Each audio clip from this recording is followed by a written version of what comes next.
Welcome back on capital news. चलिए देखते हैं दिल्ली की 25 फटाफट बड़ी खबरें। साथ ही डेली खबरों से अपडेट रहने के लिए चैनल को सब्सक्राइब करने के साथ वीडियो को लाइक करें। दिल्ली सरकार का फैसला बकाया बिल को लेकर किया यह बड़ा ऐलान। दिल्ली जल बोर्ड की शुक्रवार यानी कि 26 सितंबर को हुई बैठक में कई अहम फैसले लिए गए। इसमें तय हुआ कि बकाया बिल पर लेट चार्ज दिल्ली सरकार पूरी तरह माफ कर रही है। दिल्ली के जल मंत्री परवेश वर्मा ने कहा कि लोगों के लाखों के बिल आ रहे थे क्योंकि उसके ऊपर ब्याज दर 5% थी, वो भी कंपाउंड यानी 100 का बकाया 178 हो जाता था। हमने फैसला किया कि बकाया बिल पर अब 2% ही ब्याज होगा। 31 जनवरी तक जो बकाया बिल जमा करेगा उसे लेट चार्ज पर 100% छूट होगी और 31 मार्च तक जमा करने पर 70% की छूट होगी। दिल्ली वालों को लगेगा बड़ा झटका, बिजली बिल 70% तक हो सकती है महंगी, जाने वजह। दिल्ली में बिजली उपभोक्ताओं पर बढ़ेगा आर्थिक बोझ बढ़ने के कारण बड़ा झटका लग सकता है। सुप्रीम कोर्ट के आदेश के बाद राजधानी की 3 निजी बिजली वितरण कंपनियों को 4 साल में कुल 31,502 करोड़ रुपए का भुगतान करना होगा। यही कारण है कि बिजली की दर 70% तक बढ़ने की संभावना जताई जा रही है। अदालत ने दिल्ली सरकार को सब्सिडी देने का विकल्प भी दिया है ताकि उपभोक्ताओं पर अतिरिक्त बोझ न पड़े। मुस्लिम पर्सनल लॉ और भारतीय कानून में टकराव, दिल्ली हाईकोर्ट ने पूछा कब आएगा uniform civil code. Delhi high court में एक मामले में कई सुनवाई के दौरान यूनिफॉर्म सिविल कोड लागू करने को जिक्र किया गया। दिल्ली हाईकोर्ट ने इस बात पर जोर दिया कि क्या अब समय नहीं आ गया कि भारत में यूनिफॉर्म सिविल कोड लागू किया जाए। इस पर कोर्ट ने कहा कि मुस्लिम और भारतीय कानून में बच्चों की शादियों को लेकर बड़ा टकराव है। दिल्ली हाईकोर्ट में मामले में जस्टिस अरुण मोंगा ने कहा कि मुस्लिम कानून के मुताबिक अगर एक लड़की प्यूबर्टी तक पहुंच जाती है तो शादी करना कानूनी है, जबकि भारतीय आपराधिक कानून के तहत ऐसी शादी में पति अपराधी बन जाता है। दिल्ली में नवरात्रि पर नॉनवेज दुकानें बंद कराने उतरे बीजेपी विधायक के बिल लाने की तैयारी। जी हां, नवरात्रि मौके पर दिल्ली के जंगपुरा से बीजेपी विधायक तरविंदर सिंह मारवा एक बार फिर नॉनवेज रेस्टोरेंट बंद कराने पहुंचे। विधायक मारवा के आह्वान की वजह से जंगपुरा के भोगल में स्थित ज्यादातर नॉनवेज रेस्टोरेंट और मीट शॉप बंद थी, लेकिन इलाके में खुले 2 रेस्टोरेंट को विधायक मारवा ने कार्यकर्ताओं के साथ मिलकर अपने सामने शटर डाउन कराया और ताला लगवाया।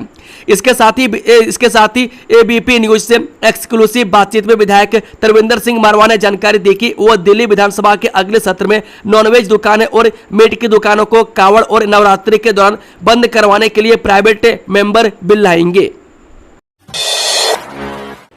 दिल्ली एनसीआर में पटाखे बनाने की इजाजत, बिक्री पर रोक। सुप्रीम कोर्ट बोला सिर्फ ग्रीन पटाखे बना सकेंगे, बैन का आदेश लागू नहीं हो सका। सुप्रीम कोर्ट ने दिवाली से पहले शुक्रवार को दिल्ली एनसीआर में पटाखा बनाने की इजाजत दे दी। कोर्ट ने कहा कि जिन मैन्युफैक्चरर्स के पास ग्रीन पटाखा बनाने के लिए लाइसेंस या परमिट है, सिर्फ वे ही पटाखा बना सकते हैं। Justice of India BR Gavai, justice के विनोद चंद्रन और जस्टिस NB अंजारिया की बेंच ने मैन्युफैक्चरर्स के लिए एक शर्त भी रखी। बेंच ने कहा कि वे कोर्ट के अगले आदेश तक एनसीआर में कोई भी पटाखा नहीं बेचेंगे। अगली सुनवाई 8 अक्टूबर को होगी। दिल्ली वालों को बड़ी राहत, पानी के बकाया बिलों पर 100% लेट फीस माफ है, मंत्री परवेश वर्मा का ऐलान। दिल्ली में पानी के बकाया बिलों पर सरकार ने बड़ी राहत देने की घोषणा की है। परवेश वर्मा ने कहा कि जल बोर्ड के बकाया बिलों पर 100% जुर्माना LPSC को माफ किया गया है। 31 जनवरी 2026 तक बिल जमा करने पर 100% माफी मिलेगी। उसके बाद 31 मार्च 2026 तक जमा करने पर 70% राहत मिलेगी। परवेश वर्मा ने कहा कि इस योजना का लोगों को कई महीनों से इंतजार कर रहे थे। दिल्ली के लाखों उपभोक्ताओं के बढ़े पानी के बिल कम होंगे। जल मंत्री ने कहा कि दिल्ली सरकार ने LPSC यानी कि लेट पेमेंट सरचार्ज चार्ज हटाने का ऐलान किया है।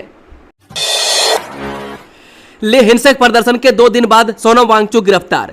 लद्दाख को छठी अनुसूची में शामिल करने की मांग को लेकर ले में चल रहे विरोध प्रदर्शन के हिंसक हो जाने के 2 दिन बाद जलवायु कार्यकर्ता सोनम वांगचुक को शुक्रवार को गिरफ्तार कर लिया गया।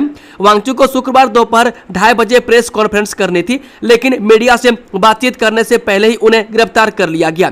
बता दें कि सोनम वांगचुक की गिरफ्तारी के बाद ले में इंटरनेट सेवाएं भी निलंबित कर दी गई है। उनकी गिरफ्तारी के संबंध में एक अधिकारी ने कहा कि जलवायु कार्यकर्ता सोनम वांगचुक को DGP SD सिंह जामवाल के नेतृत्व वाली लद्दाख पुलिस टीम ने गिरफ्तार किया है।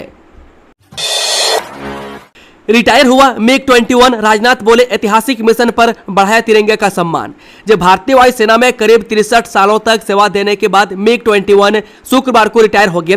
इस समय MiG-21 का विदाई समारोह चंडीगढ़ में आयोजित हो रहा है। इस मौके पर रक्षा मंत्री Rajnath Singh, CDS general Anil Chauhan, COAS general Upendra Dwivedi, CNS admiral Dinesh और air chief marshal AP Singh भी मौजूद रहे। ताजा जानकारी के मुताबिक सेवामुक्त हुए MiG-21 को पानी की तोपों से सलामी दी गई। सलामी देने से पहले वायुसेना प्रमुख air chief marshal AP Singh ने MiG-21 विमानों की अंतिम उड़ान भरी। बता दें कि MiG-21 विमानों को 1963 में भारतीय वायुसेना में शामिल किया गया था और 63 वर्षों की सेवा के बाद आज इन्हें सेवामुक्त किया गया। दिल्ली में कांग्रेस नेता की गोली मारकर हत्या, बाइक सवार बदमाशों ने मारी गोली। राजधानी दिल्ली के मालवीय नगर थाना क्षेत्र में मॉर्निंग वॉक पर निकले कांग्रेस नेता की गोली मारकर हत्या कर दी गई। कांग्रेस नेता को घायल अवस्था में नजदीकी अस्पताल में ले जाया गया, लेकिन इलाज के दौरान डॉक्टर ने उन्हें मृत घोषित कर दिया। पुलिस ने मामले की जांच शुरू कर दी है। फिलहाल पार्क में मौजूद लोगों से पूछताछ की जा रही है। पुलिस के मुताबिक मृतक को 4 गोली मारी गई थी। हत्या के कारणों का अभी तक पता नहीं चल पाया। यह वारदात विजय मंडल पार्क के बेगमपुर में हुई है। गोली चलते ही जो लोग पार्क में मौजूद थे वो वहां से भाग गए। मृतक के परिवार का दावा है कि लाक्षपत सिंह कटारिया कांग्रेस के लोकल स्तर पर सक्रिय रहता थे। दिल्ली से अब 17 शहरों के लिए चलेंगी DTC की ई बसें, बोर्ड बैठक में योजना पारित। जी करीब 2 दशक बाद दिल्ली परिवहन निगम यानी कि DTC ने फिर से अंतर्राज्यीय बस सेवा शुरू कर दी है। हाल ही में यूपी के बड़ौद के लिए 6 ई बसों की शुरुआत की गई है। निगम अब इस योजना को और आगे बढ़ा रहा है। इसके तहत 6 राज्यों के 17 शहरों के लिए 100 ई बसों का संचालन किया जाएगा। अधिकारियों ने बताया कि जून में DTC बोर्ड की बैठक में योजना को हरी झंडी दिखाई गई थी। अब दुनिया भर में लोग घर बैठे देख सकते हैं दिल्ली की लवकुश रामलीला। जानिए क्या करना होगा। दिल्ली की विश्व विख्यात लवकुश रामलीला अब प्रसार भारती के OTT प्लेटफॉर्म वेब से पर लाइव देखी जा सकती है। लाल किला परिसर में आयोजित इस रामलीला को दुनिया भर के दर्शकों तक पहुंचाने के लिए इस साल प्रसार भारती ने खास व्यवस्था की है। बता दें कि प्रसार भारती के अनुसार वेब से ऐप को गूगल प्ले स्टोर या iOS स्टोर से टीवी या मोबाइल ऐप पर निःशुल्क डाउनलोड किया जा सकता है। इस दौरान ऐप के लाइव सेक्शन में जाकर प्रतिदिन शाम 7 बजे से रामलीला का लाइव आनंद लिया जा सकता है। यह रामलीला 3 अक्टूबर तक चलेगी और भारत में मिलाप के साथ इसका समापन होगा। आपको बता दें कि विजयदशमी के मौके पर प्रधानमंत्री भी इस रामलीला में शामिल होते हैं। ये 3 बड़ी परियोजनाओं की शुरुआत, दिल्ली में विकास का नया अध्याय शुरू, मुख्यमंत्री रेखा गुप्ता। जी प्रधानमंत्री नरेंद्र मोदी के जन्मदिन के अवसर पर चल रहे सेवा पखवाड़े के अंतर्गत मुख्यमंत्री रेखा गुप्ता ने 3 बड़ी योजनाओं की शुरुआत की और संदेश दिया कि उनकी सरकार आधुनिक तकनीक, स्वच्छ ऊर्जा और सुदृढ़ बुनियादी ढांचे के माध्यम से दिल्ली को आत्मनिर्भर और पर्यावरण संतुलित राजधानी बनाने के लक्ष्य पर लगातार काम कर रही है। मुख्यमंत्री ने आज मुबारकपुर डबास में 66 L1 kV GIS grid sub station का शिलान्यास, नरेला में अग्निशमन केंद्र और रिठाला में 25 किलोवाट सोलर रूफटॉप प्रोजेक्ट का उद्घाटन किया। मुख्यमंत्री का स्पष्ट कहना है कि उनकी सरकार दिल्ली के सर्वांगीण विकास के लिए दूरदृष्टि और ठोस संकल्प के साथ कार्य कर रही है। UER2 टोल प्लाजा को हटाने की मांग पर दिल्ली हाईकोर्ट का इनकार, का 350 रुपये में मासिक पास लें। दिल्ली उच्च न्यायालय ने UER2 पर मुंडका के पास टोल प्लाजा स्थापित करने के खिलाफ दायर याचिका को खारिज कर दिया। कोर्ट ने कहा कि राष्ट्रीय राजमार्ग प्राधिकरण 20 किलोमीटर के दायरे में रहने वाले निवासियों के लिए 350 रुपये में मासिक पास की सुविधा देता है। न्यायमूर्ति सचिन दत्ता ने याचिकाकर्ता को मासिक पास प्राप्त करने की सलाह दी, जिससे टोल प्लाजा से गुजरने में आसानी होगी।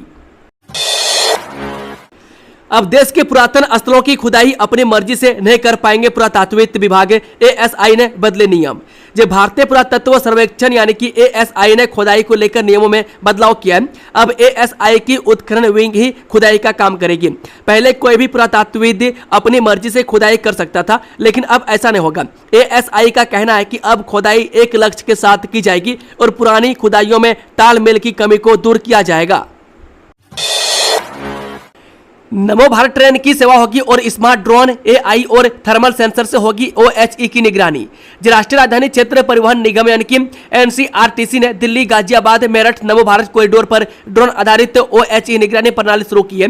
यह सुरक्षित रेल परिचालन के लिए ओवरहेड इक्विपमेंट की नियमित निगरानी में सहायक है।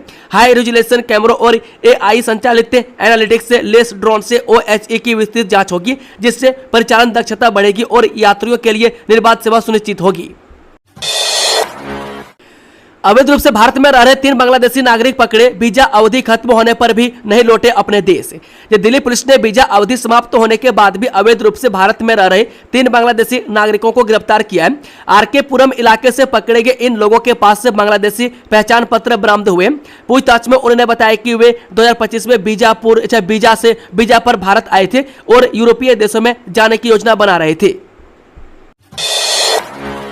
जागरण डिजी कवच अभियान का आरंभ। दिल्ली के अशोक विहार में वरिष्ठ नागरिकों को मिली डिजिटल सेफ्टी की ट्रेनिंग। दिल्ली में जागरण न्यू मीडिया और विश्वास न्यूज ने गूगल के डिजी कवच पहल के अंतर्गत वरिष्ठ नागरिकों की डिजिटल सुरक्षा के लिए सच के साथ ही अभियान शुरू किया। इसका उद्देश्य ऑनलाइन धोखाधड़ी से बचाना है। अशोक विहार में आयोजित कार्यक्रम में फिशिंग, इन्वेस्टमेंट और जॉब स्कैम जैसे ऑनलाइन फ्रॉड से बचाव के उपाय बताए गए। दिल्ली के अशोक विहार में जागरण न्यू मीडिया और विश्वास न्यूज के सहयोग से गूगल के प्रतिष्ठित डिजी कवच पहल के अंतर्गत वरिष्ठ नागरिकों की डिजिटल सुरक्षा सच के साथ ही अभियान की शुरुआत हुई। संजय कपूर की संपत्ति का ब्यौरा सीलबंद लिफाफे में होगा दाखिल। दिल्ली हाईकोर्ट ने प्रिया सचदेवा को दी अनुमति। दिल्ली हाईकोर्ट ने संजय कपूर की पत्नी प्रिया सचदेवा को उनकी संपत्तियों की सूची सीलबंद लिफाफे में दाखिल करने की अनुमति दे दी है। यह आदेश करिश्मा कपूर के बच्चों द्वारा दायर संपत्ति बंटवारे के मामले में दिया गया। अदालत ने प्रिया को संजय कपूर की मां रानी कपूर को वसीयत की प्रति साझा करने का भी आदेश दिया है।